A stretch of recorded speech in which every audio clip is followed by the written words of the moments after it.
Çocuklarınızın geleceği için en büyük endişeniz nedir? En büyük endişem iyi yetiştirmek çocuğu. Ondan sonra hocalarına bırakmak.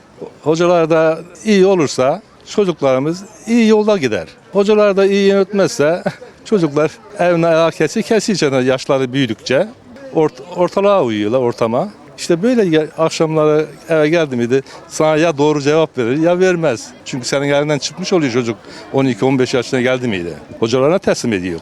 İşte akşamları görebiliyor. Ondan sonra da doğru yolda akıllı olan biraz bir şey, ekmek kapısı bulmak için çalışıyor, okuyor. Yoksa yanlış yola gidiyor. Yani güzel yetiştirilirse aslında bir çocuk endişe duymaya gerek kalmaz mı? İşte ben de diyeyim ki 12-15 yaşına kadar evin sözünü tutuyor çocuklar. Ondan sonra hocalara teslim ediyor. Hocalar da çocuklara terbiye veremiyor mu artık ne yapıyor? Söz tutmuyor ya derslerinden zayıf geliyor ondan uzaklaşıyor. Veyahut da eğer iyi yetişmese de yanlış yola gidiyor. Yönetilmediğinden oluyor bu da.